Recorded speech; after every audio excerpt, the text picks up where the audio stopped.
Ser santos es ser reflejo del amor. Dios es amor y ama siempre. Presentamos Santo Debo Ser. Recorramos juntos el camino a la santidad al que hemos sido llamados. Escúchanos y conoce más sobre la vida en el espíritu de santidad. Queridos hermanos, sean bienvenidos a una transmisión más a través de este su canal Santo Debo Ser, que trata de llegar a ustedes semana tras semana, trayéndole información siempre nueva y siempre en línea con este deseo de vivir más nuestra espiritualidad católica. Les invitamos a suscribirse a este canal y a activar la campana de notificaciones si aún no lo han hecho. También tenemos nuestros otros dos canales en cuanto a la formación en liturgia católica, nuestro canal Misterio de Fe, y en cuanto a doctrina o apologética, tenemos también nuestro canal Creo Señor, Yo Creo. De igual manera puede usted seguirnos en Facebook en la página @WalterFajardo20. De todo esto usted va a encontrar siempre las ligas en la descripción de cada uno de los videos de nuestros canales para que estén pues al tanto y puedan participar y seguir creciendo en el conocimiento de nuestra fe. Sin más preámbulo, vamos a comenzar la sesión de este día poniéndonos en la presencia de nuestro buen Dios. In nomine Patris et Filii et Spiritus Sancti. Amén. Señor Dios omnipotente, Padre rico en misericordia, te bendecimos, te adoramos, te alabamos, te glorificamos y te damos gracias porque nos permites vivir este momento de formación. Que la luz de tu Santo Espíritu nos guíe y nos dé la capacidad de discernir estos contenidos para poder aplicarlos adecuadamente en nuestra vida cristiana y sacar el mayor provecho no solo para nosotros, sino para la comunidad en la cual estamos injertados.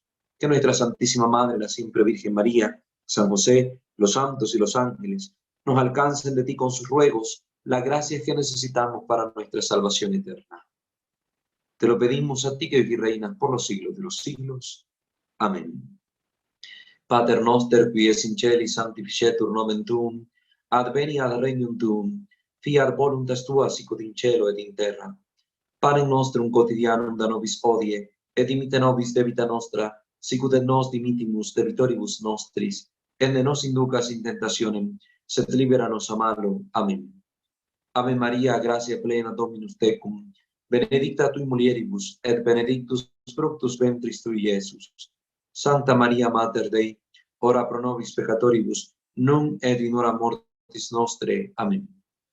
Gloria Patri et Filii et Spiritui Sancto, sicut erat in principio et nunc et semper et in saecula saeculorum. Amén. Ave Maria Purissima, sine lave concepta. In nomine Patris et Filii et Spiritus Sancti. Amén.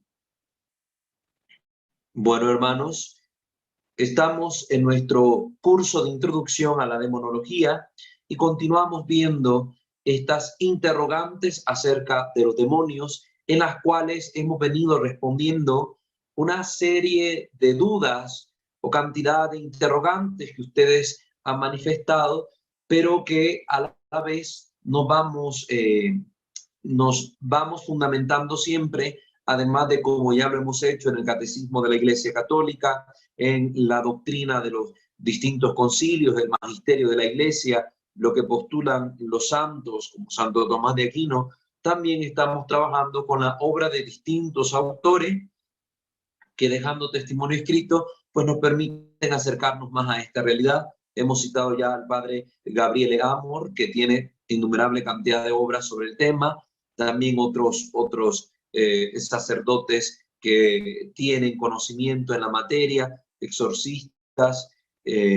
Tenemos ahorita en consideración la obra del padre José Antonio Fortea en su libro Summa Demoníaca, Tratado de Demonología y Manual de Exorcistas, que es con el que hemos venido también trabajando últimamente. Vamos a utilizar hoy también el libro Exorcística del mismo autor, cuestiones sobre el demonio, la posesión y el exorcismo, y que nos pueden ser de gran utilidad para que pues sepamos cuál es la bibliografía que venimos trabajando.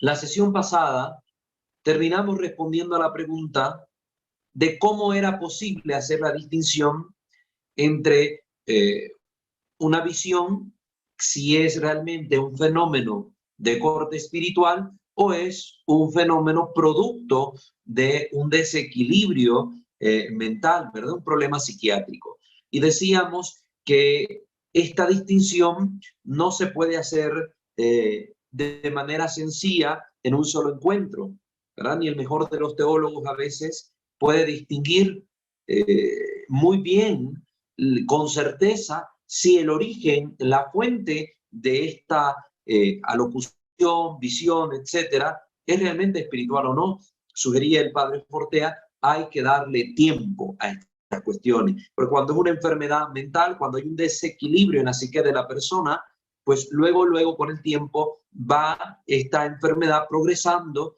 y se va distorsionando el contenido de las supuestas visiones o locuciones interiores que estas personas tengan, y al final pues ya se va viendo que el contenido incluso rompe con la lógica y por ende pues se determina en el tiempo que el producto, o mejor dicho, la causa de todo esta cantidad de visiones que tienen las personas, pues es de índole natural y se debe al desequilibrio de la psique de esta persona. Entonces, el tiempo ayuda. Igual si se trata de un fenómeno espiritual, el tiempo va a ayudar a corroborar si la persona pues realmente está teniendo experiencias que tienen su origen, su fuente en Dios. Junto a esta pregunta anterior, tendríamos que responder otra más. ¿Puede un demonio provocar falsas visiones en un místico?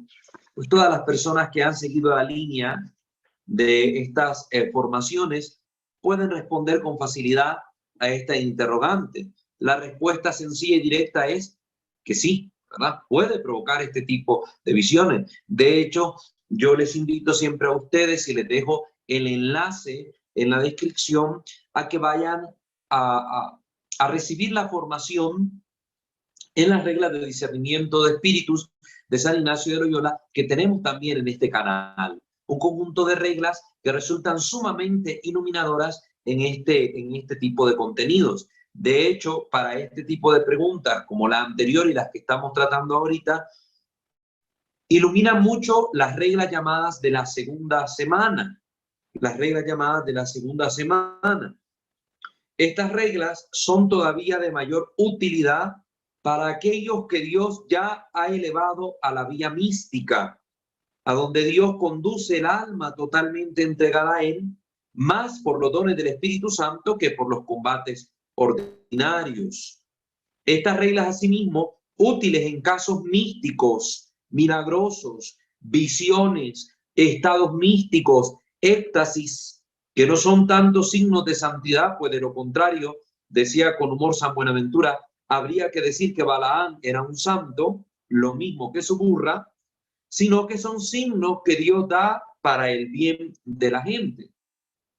Estos estados milagrosos que no hay que desear porque luego son acompañados de terribles pruebas, y también porque si el alma no está desapegada de todo, estas gracias pueden hacerle mucho mal.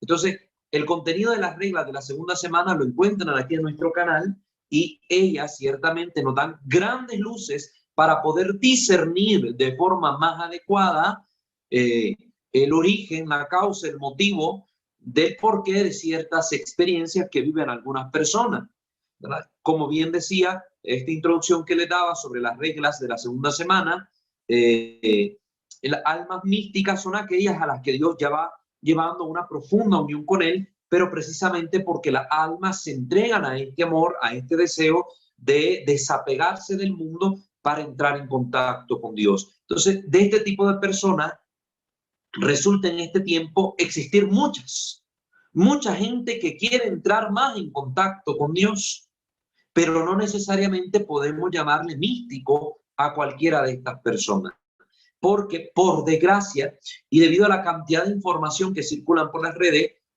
hoy hay personas que tienen experiencias pseudomísticas que tienen más relación con contenido esotérico que con una experiencia espiritual cristiana auténtica. Entonces, ojo con esto, porque la gente llega a un estado superior de unión con Dios a través del yoga, a través de las meditaciones orientales, a través de las repeticiones de mantras, a través de ciertas posturas corporales y la utilización de otros instrumentos externos como el sonido, las velas, los inciensos, etcétera, y un conjunto de elementos que no son propios del cristianismo en cuanto al uso que se le da.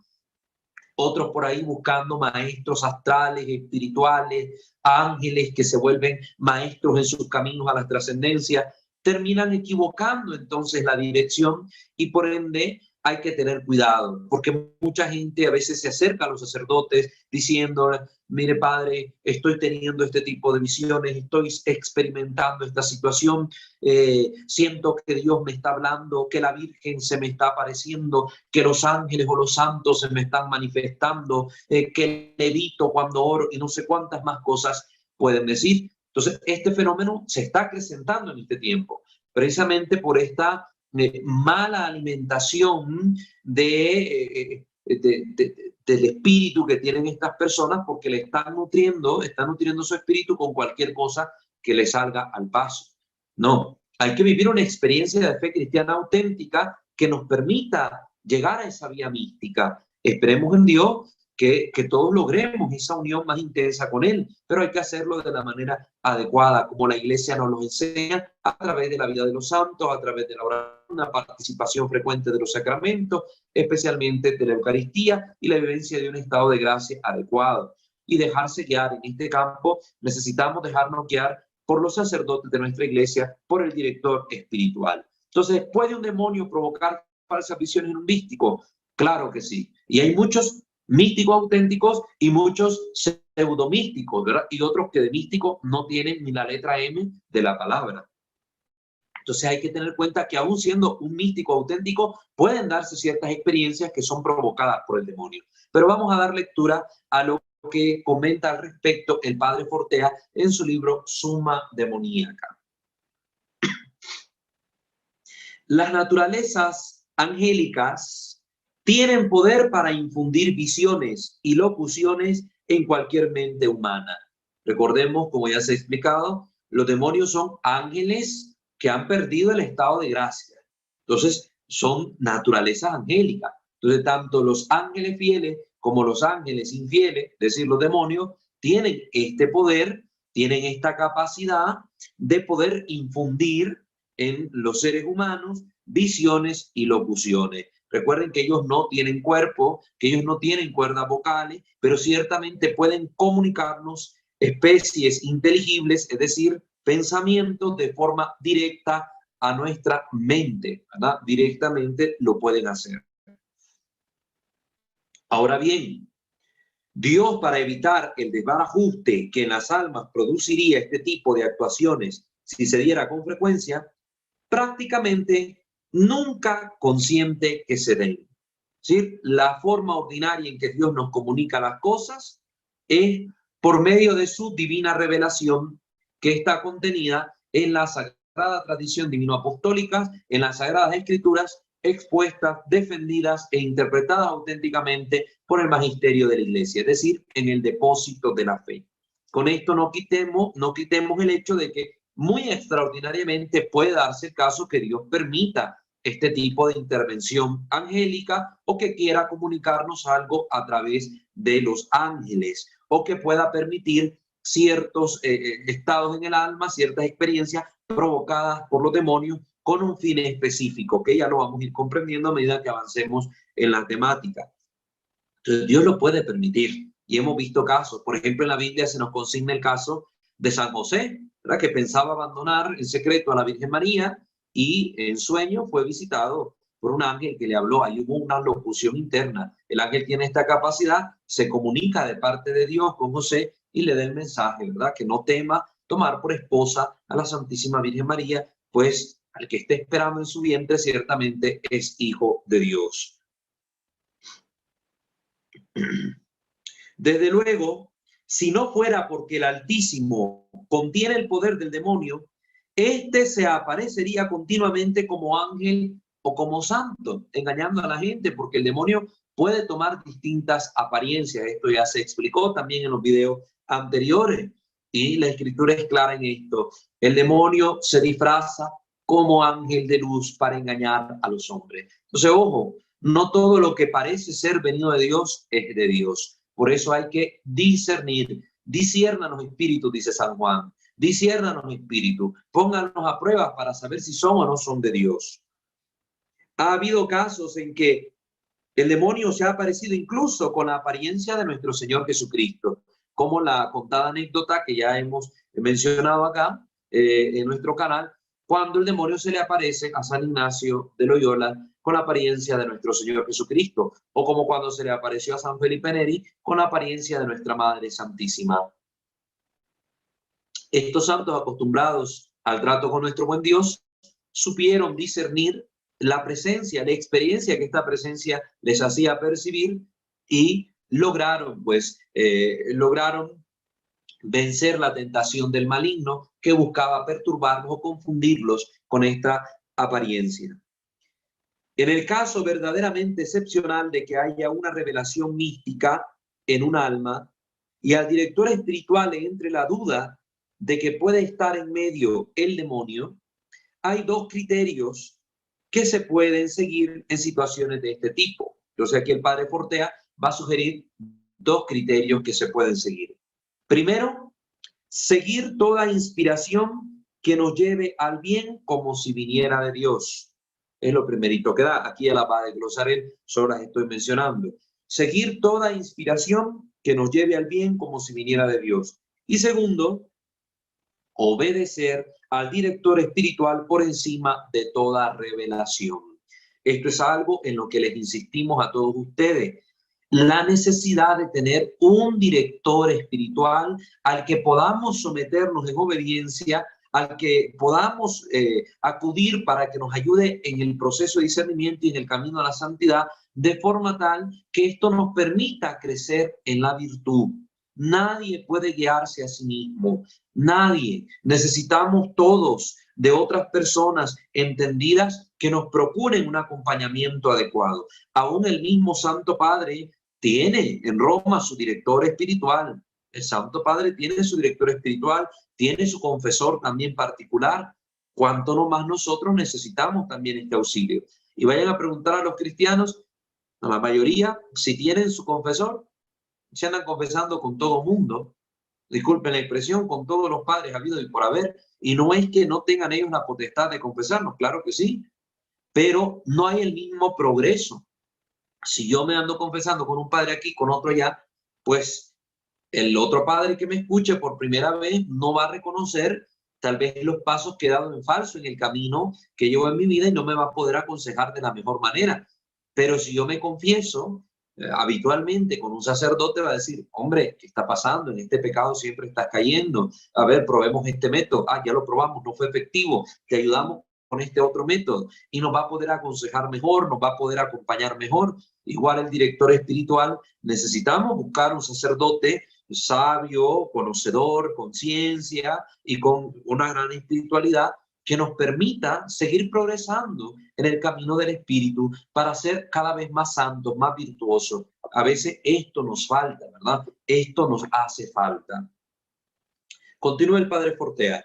Si una revelación, mensaje, supuesta aparición o lo que sea, verdadera o falsa, producto de la imaginación del demonio o de Dios, nos lleva a hacer el bien, es decir, nos incita a las obras de caridad, de oración, de sacrificio, etcétera, entonces sigámosla como si viniera directamente de Dios. Primer consejo del Padre, ¿verdad? Que si algo nos está llevando a hacer el bien de forma correcta, pues hay que seguirlo. Por eso aquí la insistencia en tener un director espiritual, porque hay que recordar, como decía San Ignacio de Loyola, en la regla de la segunda semana, el demonio tienta bajo apariencia de bien. Entonces, no todo aquello que parezca ser bueno es bueno. Hay que discernir cómo saber la diferencia entre lo que algo es, entre lo que es realmente bueno y lo que no es. Entonces, el director espiritual nos va ayudando con un proceso adecuado para ir conociendo, ir determinando si aquello que yo estoy realizando es realmente bueno o no. Pongámosle, en las reglas de San Ignacio vimos este tema. Orar es muy bueno, pero si de repente estoy sintiendo esta gran necesidad de orar, que está muy bien, pero yo vivo un estado que no me permite hacer tanta oración como se me está sugiriendo internamente. Pongámosle, no es lo mismo vivir como un monje cartujo, ¿verdad? Que está todo el día dedicado a la oración, a la contemplación, de vez en cuando a ciertos trabajos propios de cultivo, etcétera, de lo que se dediquen. No es lo mismo tener toda esa disponibilidad de tiempo para una oración profunda que ser una persona casada, donde el estado de vida me invita a mí a cumplir con las responsabilidades propias de ese estado. Si soy casado, pues tengo un deber matrimonial, tengo hijos, entonces tengo un deber parental para con ellos. Hay una alimentación que darles, tengo que trabajar para poder sostener mi hogar. Entonces, la oración sí que la voy a poder hacer, pero no le voy a poder dedicar la misma cantidad de tiempo que un monje cartujo. Entonces de repente estoy sintiendo una inspiración. No sé, padre, tengo sueños donde se me aparece un ángel y me dice que debo orar 8 horas al día con ayunos y mortificaciones, y cada vez más lo estoy sintiendo y me llena de tranquilidad, y qué bonito aquel ángel que miro, y yo quiero orar más y más y más. Diría uno, pero qué bueno, qué maravilloso orar bastante. Aquí el bien sería aparente. ¿Por qué? Porque esta persona, si empieza a descuidar sus deberes propios de Estado, por medio de los cuales también se va santificando, porque el matrimonio es una vocación donde uno puede alcanzar la santidad por ese camino, entonces este supuesto bien no es real, es un bien aparente, hay que discernirlo. Bueno, claro, está bien orar, te voy a ayudar, le debe decir el director espiritual, para que no te vayas por un camino desviado, para que no hagas las cosas en exceso, para que el bien apunte al verdadero fin, el bien total, y no solo un bien aparente o parcial. Entonces el demonio es muy astuto, se disfraza de ángel de luz, y por eso nosotros tenemos que tener mucho cuidado. Esto del bien aparente lo trato a mayor profundidad en las reglas de discernimiento. Recuerden, vayan a verla si no lo han visto para que puedan comprender mejor las cosas. Entonces, hay que entender esto, ¿verdad? Hay que seguir las cosas, toda inspiración que nos lleve al bien como si viniera de Dios, pero tomando en consideración el discernimiento sobre ese bien que hay que hacer. Porque, continúa el padre Fortea, en el peor de los casos, si fuera el demonio el que nos está predicando el bien, ¿por qué no hacerle caso? Si el demonio nos predica el buen camino, ¿no habremos de hacerle caso por el hecho de ser malo el predicador? ¿Cuántas veces hemos visto casos así? No con el demonio, sino con personas reales. Personas que tal vez no han llevado una buena vida, pero nos dieron un buen consejo que nos ayudó en alguna ocasión. Sacerdotes que tal vez con sus prédicas nos iluminaron el camino en algún momento y tal vez llevaban una doble vida y luego se supo. Es decir, aquí el demonio puede, precisamente para intentar más adelante engañarnos, proponernos algo como bueno en el principio. Ay, qué bonito lo que me están diciendo, que vaya a orar, que comulgue frecuentemente. Pero ¿qué va a pasar? Luego con el tiempo se va a descubrir si es el demonio el que me está predicando el bien, porque va a ir metiendo pequeñas dosis de mentira, pequeñas dosis de maldad en las cosas que me predique. Y esa es la astucia del demonio, en eso consiste la astucia del demonio. Recuerden la tentación de Eva. Se puso a platicar con ella, la serpiente, y en el diálogo pues le presentaba verdades mezcladas con pequeñas dosis de mentira que terminan confundiendo a Eva y hacen a la humanidad caer en el primer pecado. Esa rebeldía contra Dios, propia también la acción pues, del demonio. Con esta regla de conducta se quita todo tipo de escrúpulos y se evitan pérdidas de tiempo tratando de buscar el origen de las inspiraciones del alma. Ahora bien, siempre hay que anteponer la orden del confesor o director espiritual a esas supuestas revelaciones. Aquí es donde está el segundo consejo, ahora lo está desglosando. Claro, obedecer al director espiritual por encima de toda revelación. Si yo empiezo a sentirme más que mi sacerdote, más que mi obispo, más que el papa, porque yo estoy en una conexión directa con Dios, Pues allá tomé el camino del protestante, el camino de Satanás. Precisamente esta es la actitud de los hermanos separados. El camino de Satanás, que se ensoberbece y dice, no, yo no necesito de nadie que esté por encima de mí. Yo solito tengo inteligencia, tengo voluntad, tengo capacidad, yo puedo hacer esto. ¿No es lo que dicen los protestantes? No, no, no, nosotros no necesitamos ninguna jerarquía. Dios me habla directamente. Yo no necesito ningún obispo que interprete la escritura. El Espíritu Santo me ilumina directamente. La libre interpretación de la escritura. Ahí está la acción del demonio inspirando a Martín Lutero con esa regla de vida de los protestantes. Entonces, ojo con esto. Hay que ver, por eso la iglesia nos pide la obediencia, porque la obediencia es una virtud. Jesús nos habla de esta virtud en los evangelios. Por eso es uno de los 3 consejos evangélicos que tenemos y que observan muchas de las órdenes y congregaciones religiosas en la iglesia. La obediencia, la pobreza y la castidad. No importa lo bueno y noble que nos pida esta supuesta revelación, aparición, locución, visión. No, no, no. Todo deberá supeditarse a la obediencia al confesor. Pues incluso lo que proviene directamente de Dios discurre por los caminos de la obediencia a los legítimos pastores. La recepción de revelaciones es un don menor que el de la obediencia. Es mayor el don de la obediencia que tener visiones místicas.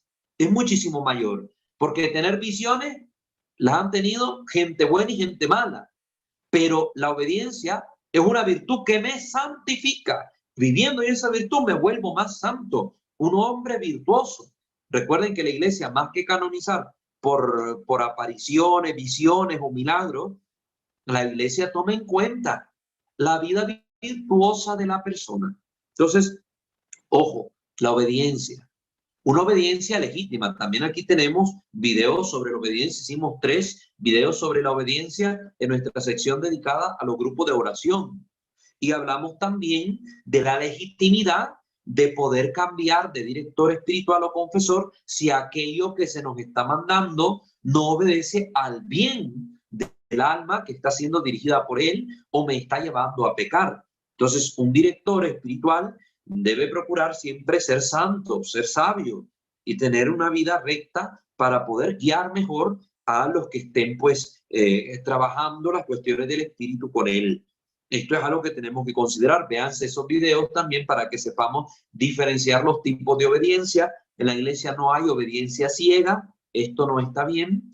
Y también no tenemos la obligación de que si tenemos un confesor o un director espiritual que está obrando en mal, muchos sacerdotes se han aprovechado incluso de la dirección espiritual para abusar en algún momento de esa confianza.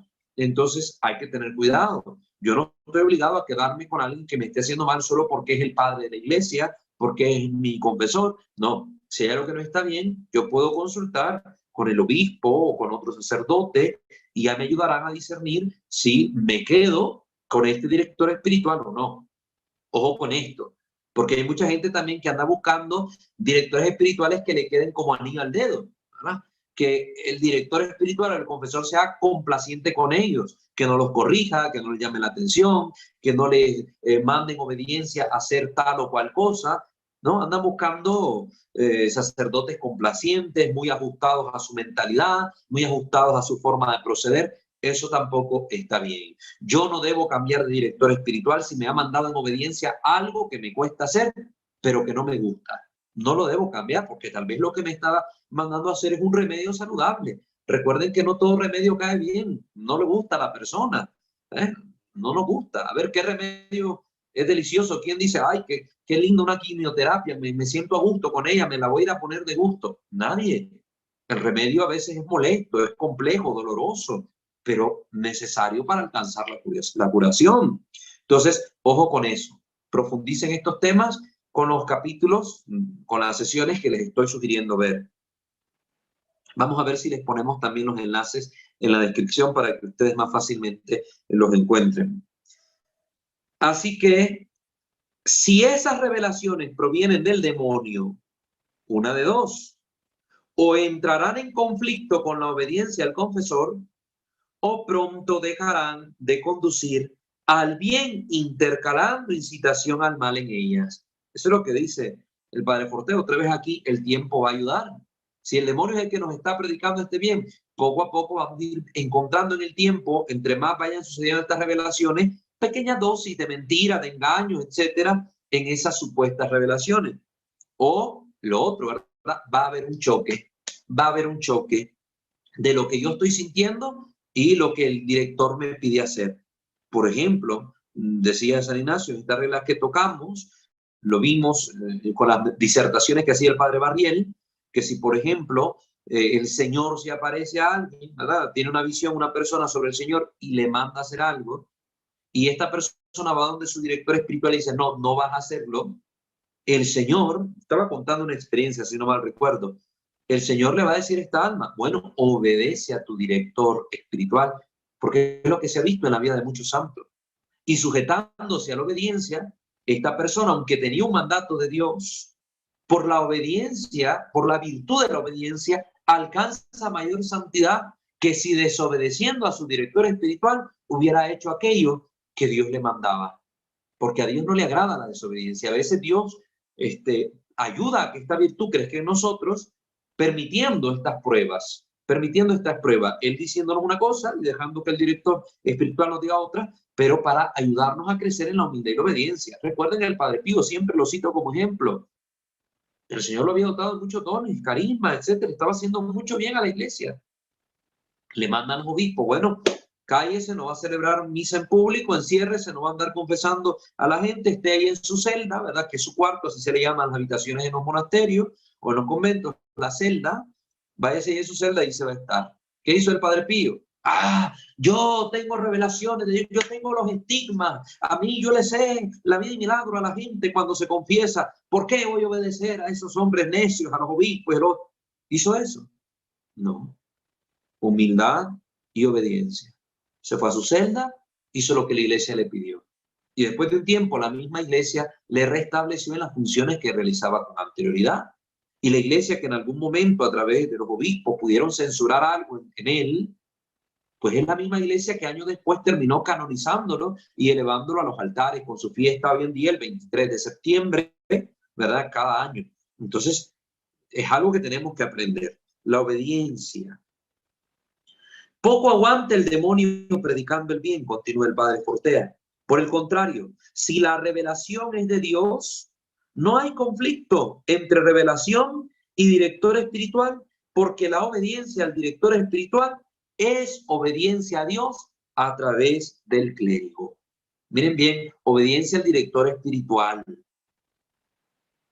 Por eso el director espiritual es un sacerdote que debemos elegir porque nos vamos a someter a su criterio, nos vamos a someter a las orientaciones que él nos diga. No es a cualquier padre, ¿verdad? Que de repente hoy fui a una iglesia y el padre me dijo una cosa y fui a la otra y este padre me dice otra cosa y entonces a todos les debo obediencia. No, ¿por qué? ¿Qué pasa cuando hacemos eso? Estamos creándonos un propio conflicto, porque también Dios actúa a través de la naturaleza humana y la gracia no anula la naturaleza, dice Santo Tomás de Aquino. Entonces, los sacerdotes van teniendo distintos criterios, pero que apuntan al mismo fin, el bien del alma dirigida. Pero si yo ando consultando con un padre, con otro padre, con otro padre, puede que en algún momento choquen los criterios de los sacerdotes y de repente yo me voy a ir a la encrucijada a decir, no sé qué hacer, a quién obedezco o qué hago. Y yo solo me pongo en un conflicto grave. Entonces, no, debe elegirse un director espiritual, que no necesariamente tiene que ser el párroco, que no necesariamente tiene que ser el sacerdote amigo, puede ser alguien distinto, de una congregación religiosa o un diocesano o etcétera, ¿verdad? Pero que cumpla con ciertos criterios que hemos mencionado en nuestros videos que ya les comentaba. La obediencia a una revelación es siempre obediencia a una supuesta revelación, porque mientras no se discierna, mientras no haya un proceso de acompañamiento, no se puede asegurar con certeza que esa revelación es de Dios. Yo puedo decir, bueno, es que soñé que la Virgen me dijo esto y esto y esto y esto. Bueno, un momento. Puede ser que ese sueño tuyo haya sido producto de tu imaginación, un producto de una situación que estás viviendo. No sé, estás muy estresado, agobiado por un problema, estás buscando consuelo y rezas mucho el rosario De repente te dormiste y soñando, miraste en sueño a la Virgen que te dijo unas palabras, que te consoló, pero es producto de tu misma mente que en la noche proyecta el subconsciente todas estas cosas, tanto las que te causan mal como las que te consuelan, y te hace tener este tipo de experiencia a través de un sueño bonito, bueno, o al contrario, a veces te puede venir una pesadilla, es el diablo al que miraste en sueño. Ay, padre, miré al diablo y me dijo esto y me dijo lo otro, que me estaban haciendo brujería y entonces el diablo me habló y yo creo que me están haciendo mal. Oh, calma. ¿Cómo voy a saber bien a ciencia cierta las cosas? Discernimiento, acompañamiento, paciencia. Mientras, ¿verdad? A diferencia de la revelación o supuesta revelación, la obediencia al confesor siempre va a ser algo santo. Entonces, la obediencia a una supuesta revelación es una obediencia que podemos todavía dejar en entredicho, ¿verdad? No sabemos si realmente debemos o no obedecerla hasta que se haya discernido. Pero la obediencia al confesor siempre va a ser algo santo, siempre es algo seguro, siempre, ¿verdad? Me dice el confesor, mira, hija, hijo, ya no vayas, ¿verdad? Al coro ahí porque sí cantas muy bonito, te gusta, te ha ayudado mucho, pero viendo toda tu situación, etcétera, hija, hijo, ya no vayas. Abstente, pero es que me gusta cantar y cantar es bueno, etcétera. Ya no vayas. Entonces, tú no vayas. Escucha, te va a ayudar, tal vez te va a poner a prueba el confesor para ver qué tan obediente eres o ver qué solución te da más adelante. Tal vez el estar fuera de ese grupo te permite tener un tiempo de sosiego y superar alguna situación que tú no lo habías visto porque estabas ahí cegada, insertada o insertado en ese coro. Un ejemplo, ¿verdad? Estoy poniendo un mero ejemplo. Entonces, paciencia, obediencia. Te gustará, será muy bueno, pero si te están pidiendo no hacerlo, no lo hagas, no lo hagas.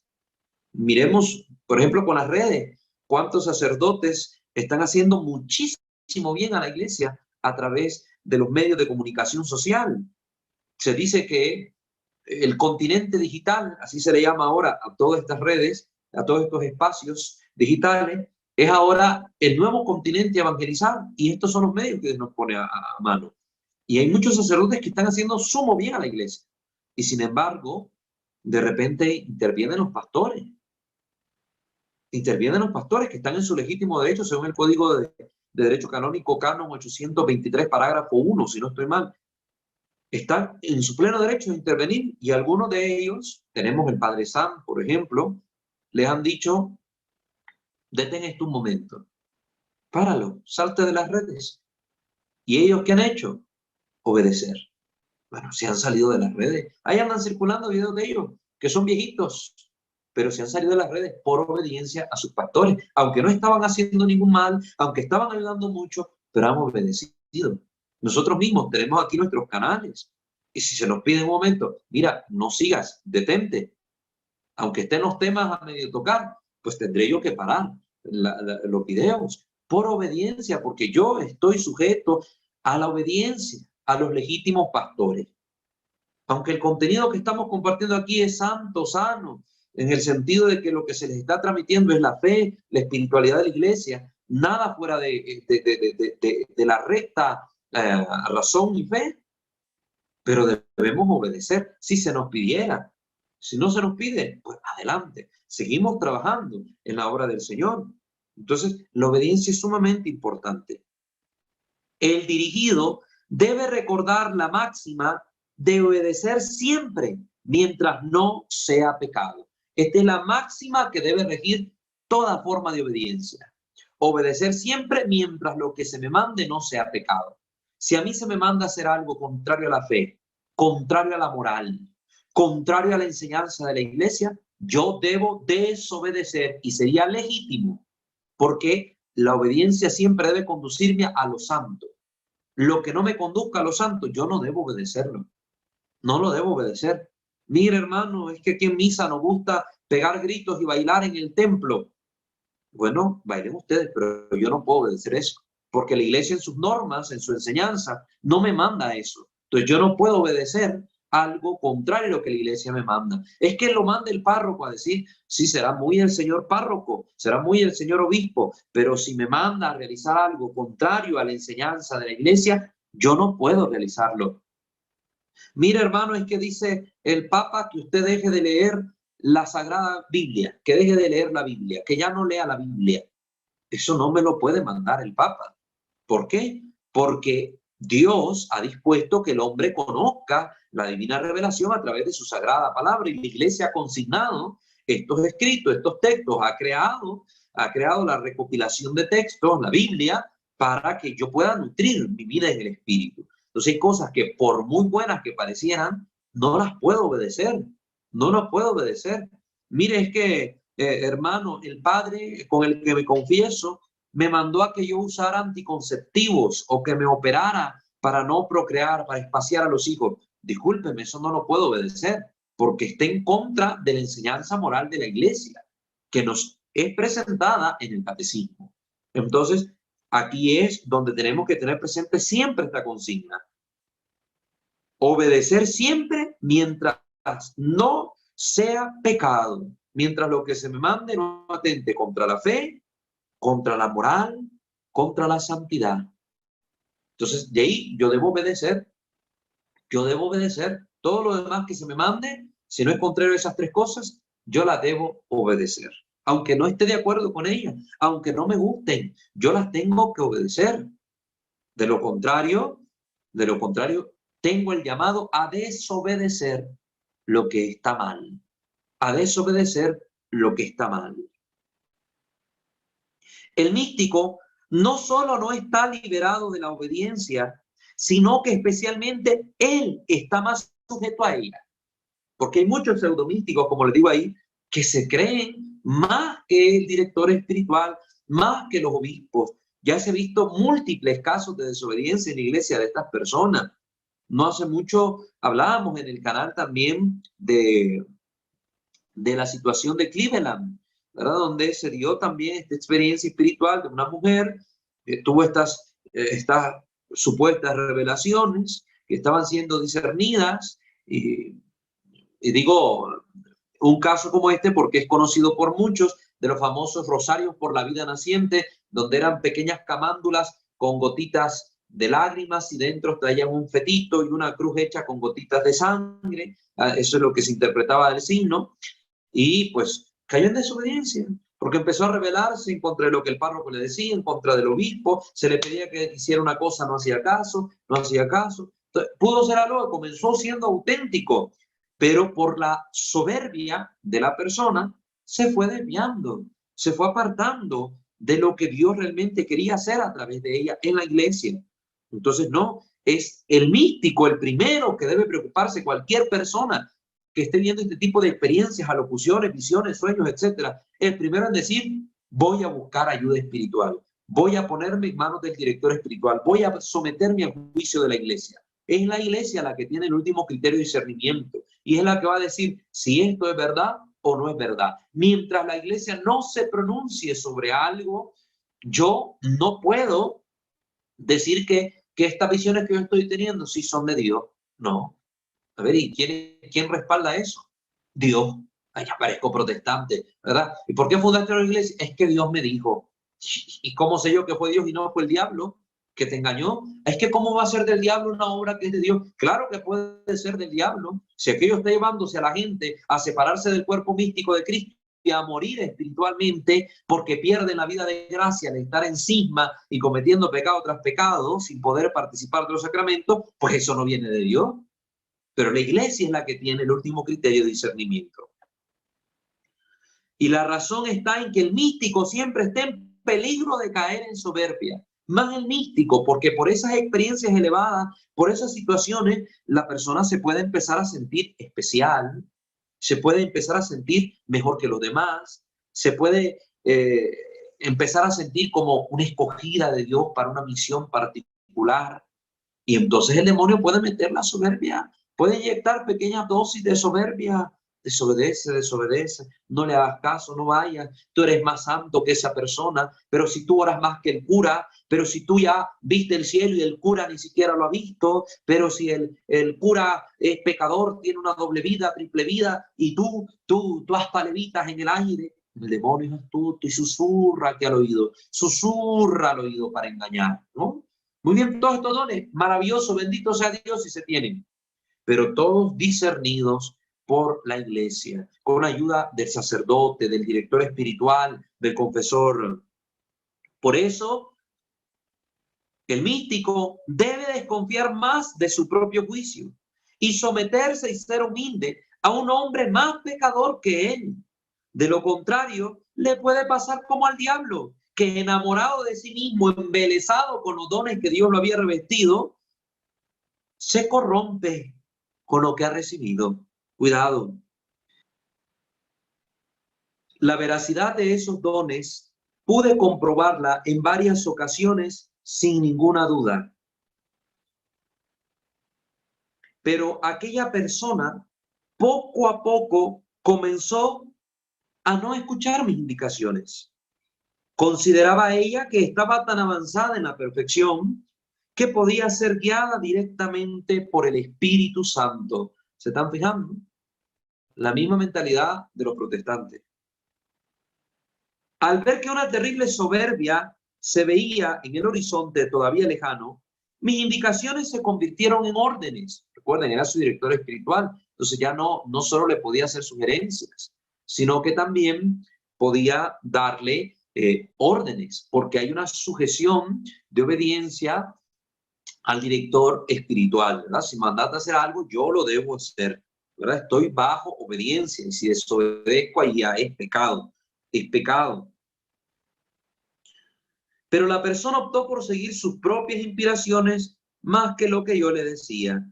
Así que lentamente, a lo largo de los años siguientes, pude contemplar en primera fila, por decirlo así, cómo se iba llenando de más y más soberbia. Finalmente, le dio un ultimátum, dice el padre Portea. O me obedecía o dejaba de ser su director espiritual. O hace las cosas bien, o mejor, ya no me sigas, ya no me busques a mí. Eso le dijo el padre. La persona optó por seguir su propio camino, el del Espíritu Santo, según esta persona. Un año después, me enteré por amigos de él que acabó cayendo en pecados más y más graves. Y tras no pocos pecados, perdió sus dones. Dones que yo había conocido reales e impresionables. Esto puede pasar. Terrible historia que siempre me recordará que el camino a la santidad, que en este camino hay muchos que quedan en la cuneta y de los que nunca conoceremos sus nombres. Porque hay personas así que ciertamente Dios le dota de dones reales, de carismas reales, para usar el término más apropiado, de carismas reales, pero que por no dejarse acompañar o por una soberbia o por lo que sea, pueden perder estas gracias que Dios les concedió. Pueden perder estas gracias que Dios les concedió. Recuerden que tener carisma no es signo de santidad.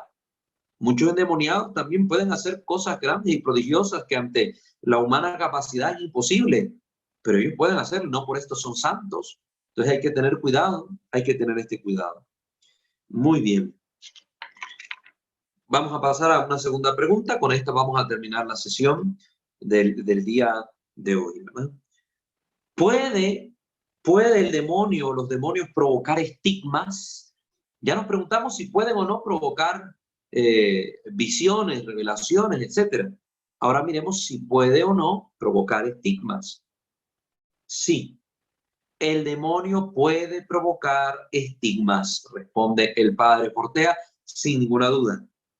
En su momento, dice el padre Portea, yo me resistía a creer tal cosa, a pesar de que el cardenal Bona afirmaba que tal hecho se ha comprobado por algunos ejemplos indiscutibles y que ha habido testigos de esto mismo en el caso de las posesas de Loudun, ¿verdad? Loudun, en Francia, vivió esta experiencia ya por el siglo XVII. Un convento de monjas ursulinas fueron poseídas por demonios, distintos demonios, y esto Esto provocó que se vieran este tipo de fenómenos, incluida la estigmatización provocada precisamente por estos espíritus malignos. Yo, dice el padre José Antonio Portea, me resistí a aceptar eso, porque consideraba que los estigmas eran un fenómeno de carácter esencialmente externo, que suponían una especie de ratificación divina respecto del sujeto que los portaba. Porque ciertamente a lo largo de la historia de la Iglesia han habido varios santos en los que se ha reportado la presencia de la estigmatización.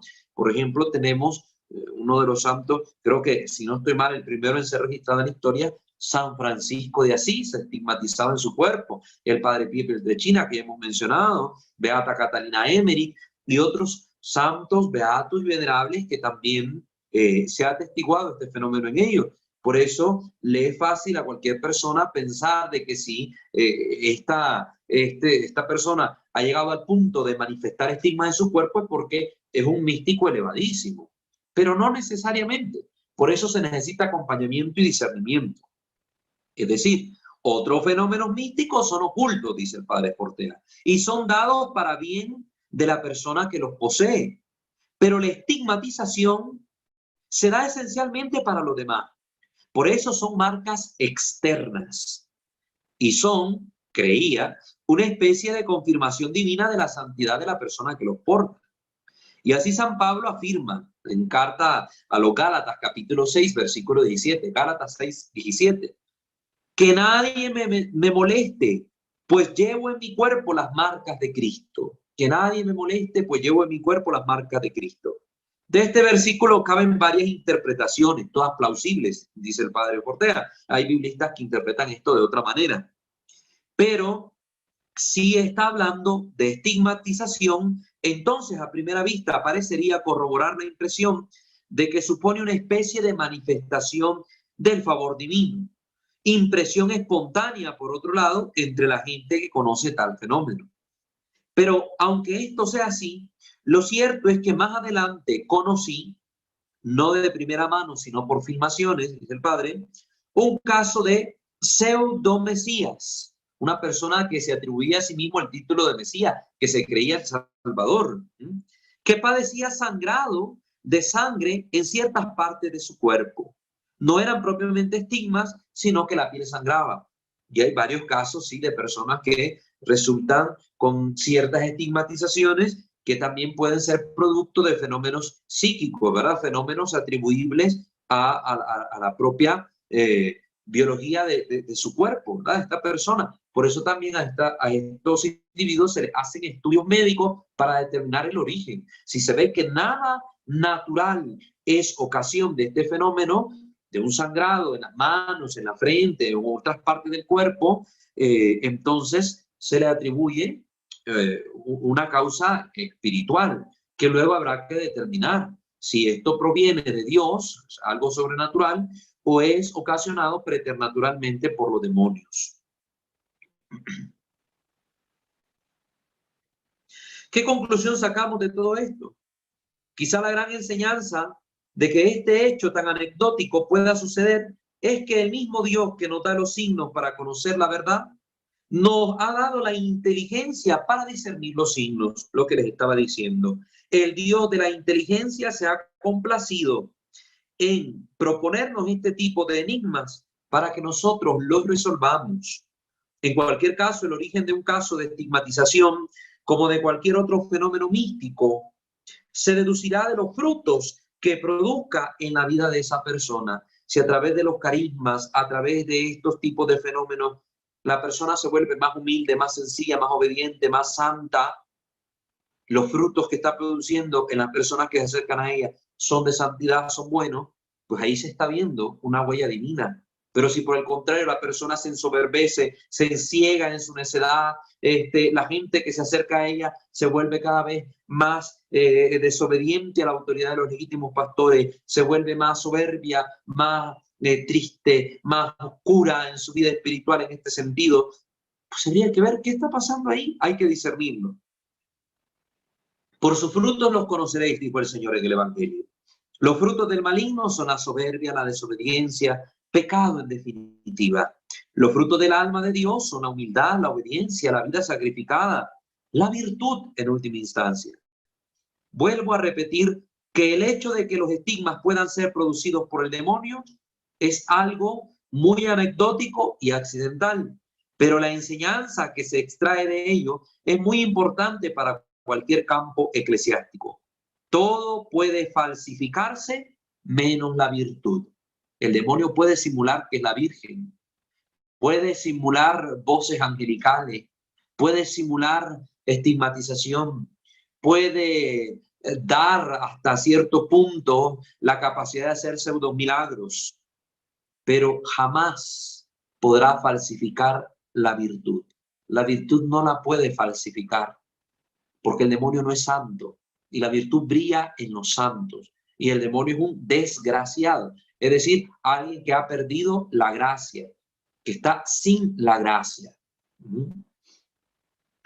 Los signos, los razonamientos de los teólogos, las buenas razones, las intenciones, todo es susceptible de ser torcido o manipulado. Lo único que no puede fingirse las 24 horas del día, los 365 o 66 días del año, es la virtud. Eso no lo puede imitar el demonio, ¿verdad? No lo puede imitar, y mucho menos por largos periodos de tiempo. Muy bien, hemos dado respuesta entonces a estas dos interrogantes. ¿Puede el demonio provocar falsas visiones en un místico o pseudomístico? Sí puede hacerlo, por eso hay que discernir. ¿Puede provocar estigma? Claro que también puede hacerlo. Y presentar una parafernalia de distintos tipos de situaciones extraordinarias con tal de engañar a las almas, seducirlas y llevarlas al error, a la soberbia, etc. Entonces, esto lo tenemos que tener presente. Muy bien, la siguiente sesión, si Dios nos lo permite, pues continuaremos respondiendo más interrogantes. Aquí faltan muchas dudas por despejar a la luz de la enseñanza de la iglesia, la enseñanza de personas conocedoras en la materia. Y así pues que podamos también nosotros ir aprendiendo un poco más.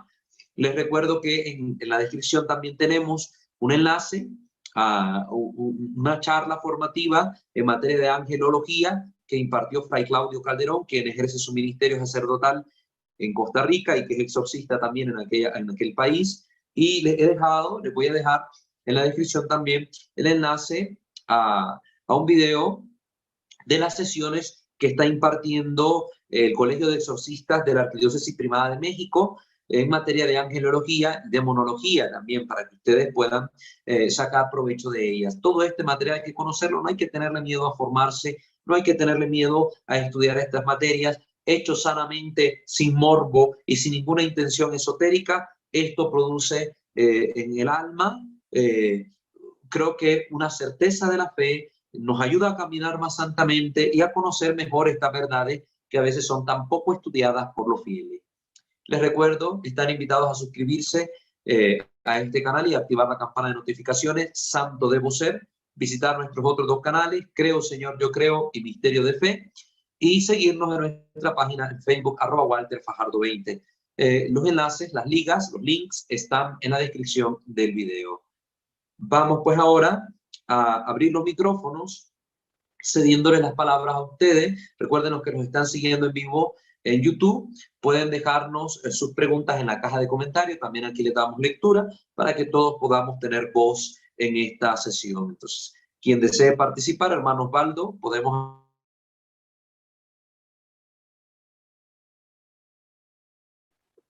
activar por favor los micrófonos. Se acaban de silenciar según veo la notificación, para que todos puedan participar y darnos su comentario o hacernos sus preguntas.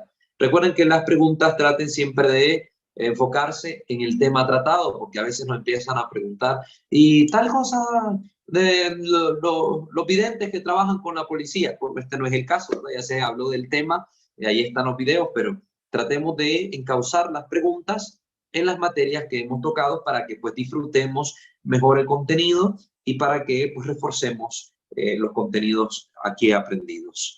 Le escucho, si alguien tiene un comentario, por favor, enciende su micrófono, nos dice su nombre y el país, ¿verdad? No necesitamos que den ni la diócesis ni la parroquia, nos basta el nombre y el país.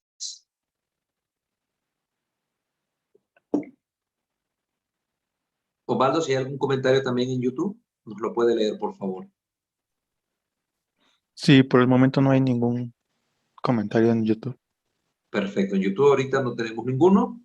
¿A quién son las personas que están conectadas? ¿Pueden hacer su intervención? Buenas noches, padre. Soy Rosa Evelia de México. Hermana Rosebelia, un gusto siempre que nos acompaña. Le escuchamos. Sí, yo le quiero hacer una pregunta, no sé si ya se vio ese tema, pero en un tiempo fui maestra de kinder y era muy recurrente que los niños tuvieran un amigo espiritual, más un amigo imaginario, más los que son niños únicos. Y le llevaban lunch a ese amiguito o le apartaban lugar al amiguito. A decir verdad, a mí en algunos casos no me daba como muy buena sensación el apartarle lugar al amiguito imaginario, porque a veces era muy obstinado y en otras muy superficial, muy como muy de vez en cuando, pero en otros niños sí, muy marcado, muy todos los días, muy yo voy a jugar con él, muy me dijo esto, y de verdad que ahorita que estoy escuchándolo, recordé todo eso y no, yo lo traté así muy superficial, pero no sé cómo volverlo a tratar. Estoy catequista, no, ya mis niños son más grandes, ya no hablan de eso, pero no sé cómo orientarles en ese sentido. Sí. Vea, hay que tener en cuenta que el tema de los amigos imaginarios pertenece más que todo al campo de la psicología, ¿verdad? Recordemos que el niño, sobre todo los más pequeños, de 6, 8 años, van teniendo un desarrollo progresivo, van comprendiendo el mundo, pero también van entendiendo mejor las situaciones emocionales a las que se ven sujetas. Entonces, muchas veces, para poder procesar ciertas emociones que les cuesta expresar, muchos de ellos tienden a crear un amigo imaginario que sirve como un canal de desahogo de estas emociones. Entonces, si es más en el caso de niños que no tienen hermanitos, ven a otros niños con los que juegan con otros, con sus hermanos, que tienen con quien divertirse y ellos se ven solos, pues terminan creando en algunas ocasiones amigos imaginarios para poder con ellos jugar, divertirse, etcétera. Y es una forma en que canalizan y expresan sus emociones. Entonces hay que estar atento también, uno como adulto, a qué tipo de conversación y juegos están sometidas a estas relaciones de los niños con sus amigos imaginarios, porque algunas incluso han servido para detectar abuso infantil, para detectar maltrato, porque de repente el niño se está peleando a cada rato con el amigo imaginario o proponen juegos extraños para la edad del menor, etcétera. Entonces pueden servir para darnos cuenta de estas ocasiones, de estos sucesos que están experimentando en su vida. Entonces, es un tema que lo trata la psicología.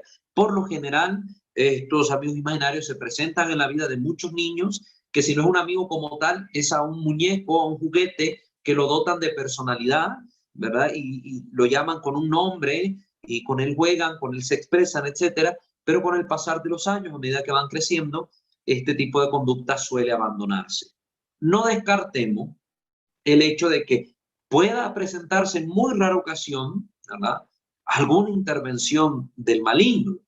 Eso solo se podrá saber con el tiempo y con una observación adecuada, ¿verdad? Si de repente el niño está creciendo en un ambiente muy sano, muy bueno, no mira ningún tipo de programa violento, no hay razón alguna humanamente hablando para que de repente un menor que tiene un amigo imaginario diga que su amigo imaginario le propone cosas extrañas, ¿verdad?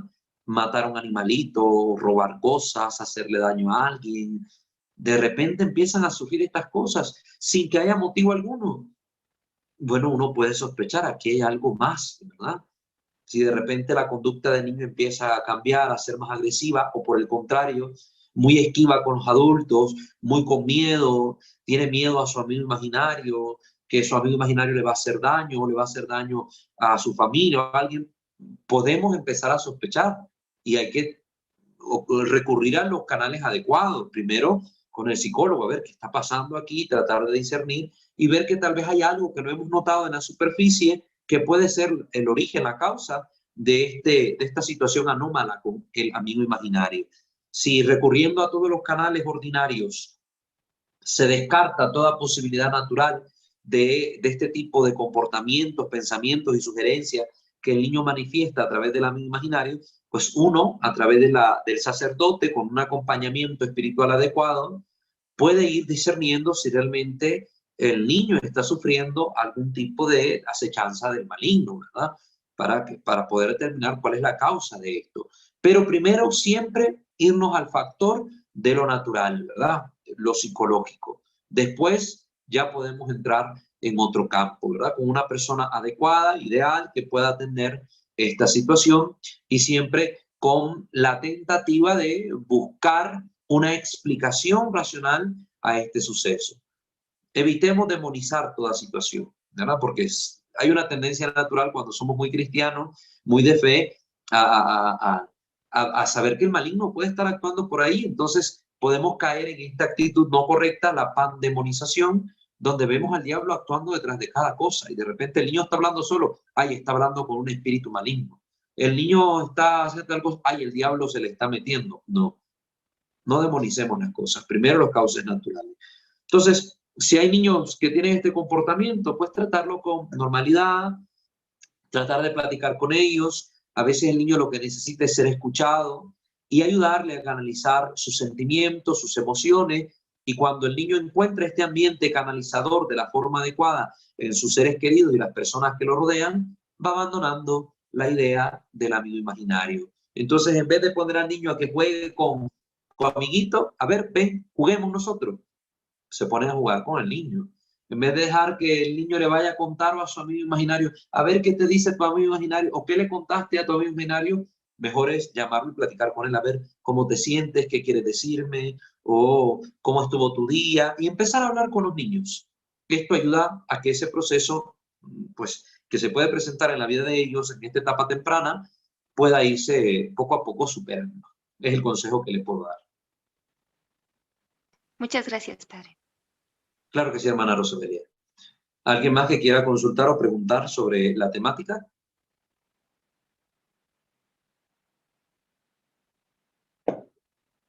No sé si ya tenemos, Osvaldo, algún comentario. Sí, ya tenemos uno en Facebook de parte de Fermín García. Le manda un saludo y le pregunta, ¿un estigmatizado por el demonio se considera endemoniado? ¿Requiere un exorcismo en caso de que el director espiritual se dé cuenta? Y si esto afecta en su alma o en su cuerpo, ya que pues no proviene de Dios sino del demonio. Y en caso de que la persona lo utilice para evangelizar, ¿se borran o hay un bloque con razón de utilizarlo para las cosas de Dios? Muy bien, son varias preguntas, ¿verdad? Es un bloque de preguntas. Sí. Hermano Fermín, que el Señor lo bendiga. También gracias por estar con nosotros. Sí, le voy a pedir de favor, hermano Osvaldo, que me la vaya leyendo una por una para ir respondiendo de forma ordenada y adecuada a estas preguntas. Primera pregunta. Osvaldo. Sí, ¿un estigmatizado por el demonio se considera endemoniado?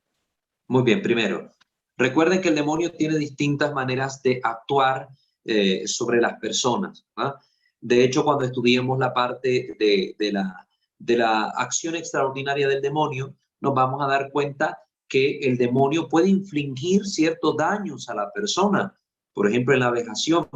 Y no con esto estamos diciendo que la persona esté endemoniada. Por ejemplo, el Padre Pío sufría en algunos momentos ataques del demonio que era visible en su cuerpo, con moretones, etcétera, distintos golpes que le propinaba, la paliza, como decía el demonio, le propinaba al Padre Pío, pero no por esto podemos decir que el Padre Pío estaba endemoniado. Entonces, estos fenómenos, como decía el Padre Portea, que en el caso de la estigmatización es un fenómeno externo.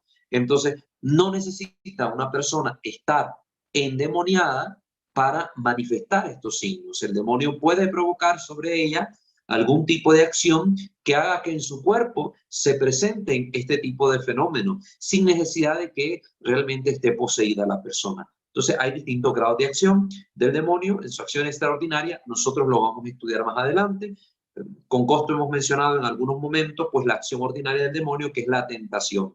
Pero ya de los otros tipos de acción vamos a hablar en su momento cuando toquemos el tema de la posesión, etcétera. Segunda.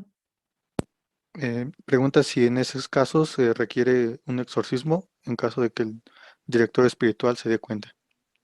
Muy bien, aquí sería el acompañamiento adecuado del director espiritual, conocedor de la materia, ir ayudando sobre todo a que esta persona pueda vivir un estado de gracia, ¿verdad? Que la persona incremente su vida de oración, que recurra asiduamente a los sacramentos, porque la mejor forma de alejar al demonio es mediante la oración y la vida de gracia. El exorcismo mismo es una oración, pero recuerden que se recurre al exorcismo en cuanto tal cuando ya hay un proceso de un endemoniado, ¿verdad? En los demás casos, la iglesia suele recurrir a la oración, aunque en casos como los que ha contado el padre Amor en sus libros, el padre Gabriel Amor, pues él solía realizar bendiciones, le llamaba, sobre algunas personas, pero que en su mente realmente era la repetición del exorcismo, y ya miraba algunas manifestaciones en las personas. Entonces, no está prohibido, ¿verdad?, que un exorcista pueda, si tiene algún motivo de duda o de sospecha, realizar este tipo de oración sobre una persona. No está prohibido, como decía el padre Amor, si no está endemoniado, pues la oración no le va a hacer ningún daño. Y si está endemoniado, pues nos va a ayudar a descubrirlo. Pero lo aconsejable sería, en dependencia del criterio del que le esté acompañando, poder ayudar a la persona a incrementar su vida de fe, a confesarse frecuentemente, comulgar, llevar una vida de oración, leer la palabra del Señor, para que esto también sea un escudo contra las acechanzas del maligno. Siguiente. Pregunta si afecta en su alma y en su cuerpo o en su cuerpo. Recuerden que las acciones de este tipo de manifestación del demonio están en el cuerpo, ¿verdad? En el cuerpo. En el alma, el demonio no tiene poder sobre el alma como tal.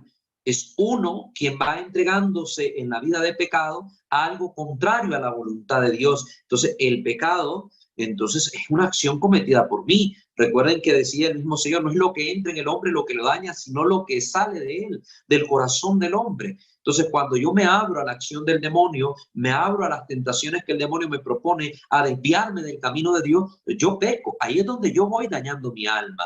Por eso es que nos dicen siempre los exorcistas que es más poderoso el sacramento de la confesión que el exorcismo, porque la confesión es un sacramento que purifica el alma y le devuelve el estado de gracia, mientras que el exorcismo es un sacramental que ayuda pues a alejar con las oraciones de la iglesia la acción del maligno sobre una persona, sobre un lugar, cosa o animal.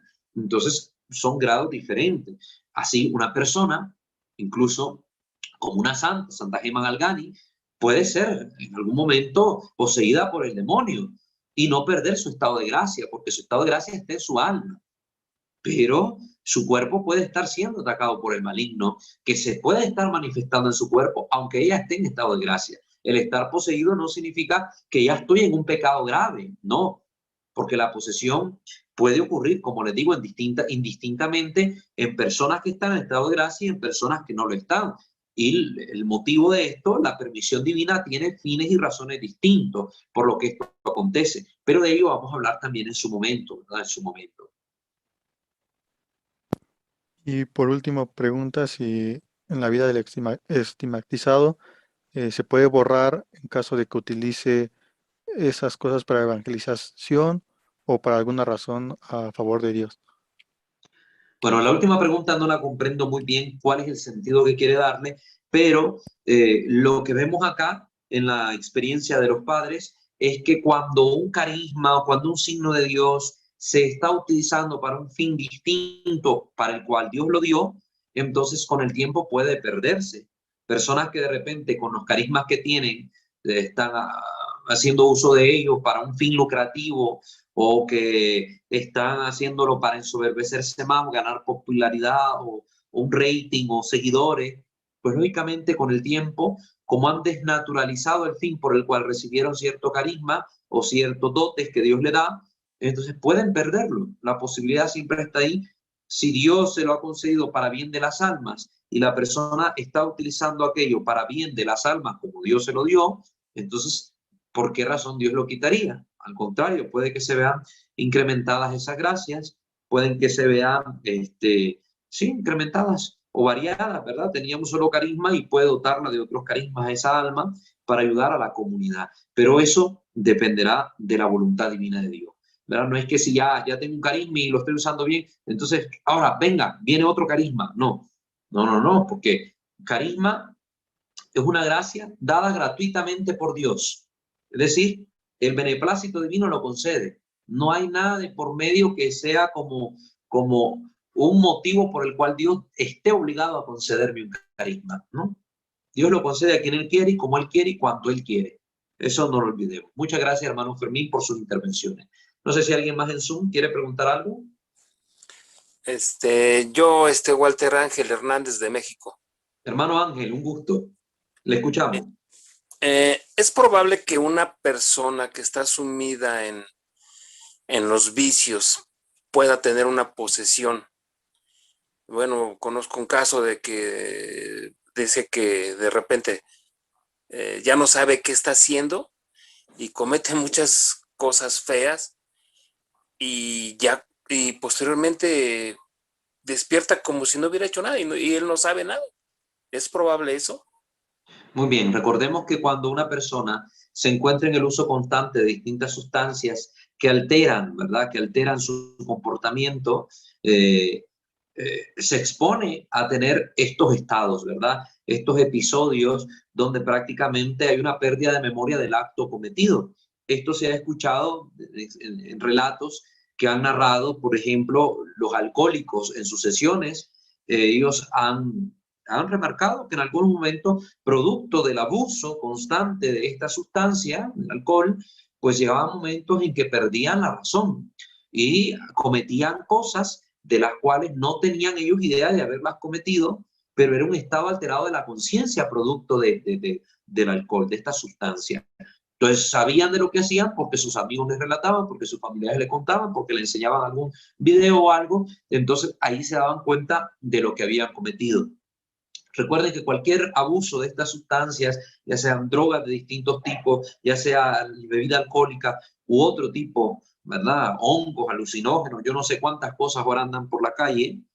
Cuando se abusa de esto, se va dañando con el tiempo también nuestras funciones cognitivas, se van dañando muchas cosas en nosotros, en nuestro organismo, y van produciendo que estos estados se vuelvan más comunes. Ya de repente no solo se pierde la conciencia de lo que se ha hecho, en otras veces se empieza a tener episodios alucinógenos, donde de repente la persona, en sus alucinaciones, escucha voces, ve personas que no hay, o vive situaciones imaginadas por él, pero que las experimenta como si realmente en la realidad hubieran acontecido.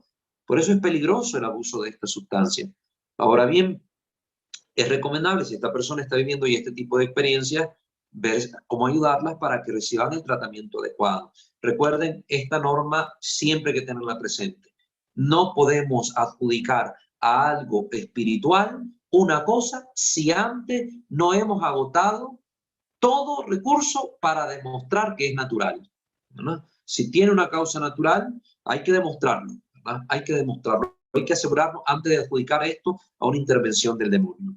También no olvidemos que una persona que constantemente esté entregada a los vicios, el vicio, todo vicio es un exceso, es una práctica continua de un acto malo, es un exceso. La gula, pecado de exceso. Todo en exceso se daña. Todo lo que hacemos excesivamente se vuelve en nosotros en un pecado. El pecado de la gula, les estoy repitiendo, es pecado capital. Cuidado con esto, porque cuando nosotros vivimos en la constante práctica de un pecado y más de un pecado mortal, nosotros estamos en desgracia. Hemos perdido la vida de gracia. ¿Y qué estamos haciendo? Exponiendo más nuestra vida a la acción de los demonios. Porque el que no está con Dios está en manos del maligno. El pecado, el que está constantemente en pecado, es esclavo del maligno. Entonces, las personas que tienden a estar una vida de práctica constante de vicios, pues se exponen a una intervención mayor por parte del maligno, porque no hay nada que lo defienda, no hay una gracia que como coraza le cubra, que le proteja, pues se ha perdido la vida de la gracia en él. Entonces eso también no lo olvidemos, para que tratemos de reconciliarnos con Dios lo más pronto posible y ordenar nuestra vida de forma sana. Esa recomendación también se la doy. Sí. Muchísimas gracias, Walter. Claro que sí, hermano Ángel, que Dios le bendiga. No sé si hay alguien más, sería la última intervención, algún otro comentario en YouTube. No, sin más comentarios en YouTube. Muy bien, no hay comentarios en YouTube. Aquí en Zoom, ¿alguien más quiere preguntar algo o comentar algo?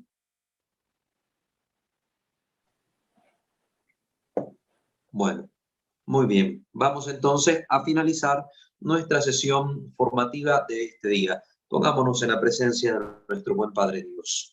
In nomine Patris et Filii et Spiritus Sancti. Amén. Oh Dios Padre omnipotente y rico en misericordia, te alabamos, te bendecimos, te glorificamos y damos gracias, porque nos has permitido concluir esta sesión. Que tu gracia y tu Espíritu nos asistan siempre, para que con la intercesión de los santos, especialmente de Santa María Virgen y de San José y de todos los ángeles, logremos, Señor, llevar una práctica adecuada de la fe cristiana, con una vida intachable según el Evangelio, que podamos agradarte y alabarte en todas nuestras acciones, para que todo, Señor, redunde en alabanza tuya y para que nos sea todo lo que aprendemos de provecho para bien de nuestra alma y de quienes nos acompañan.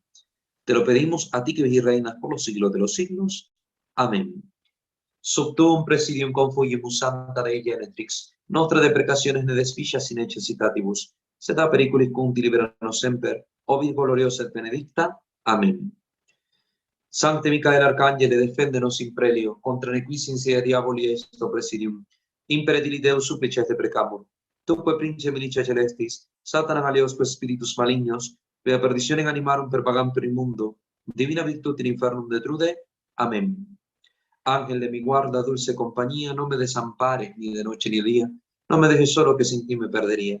En la hora de mi muerte llévame feliz a los brazos de Jesús, José y María. Amén.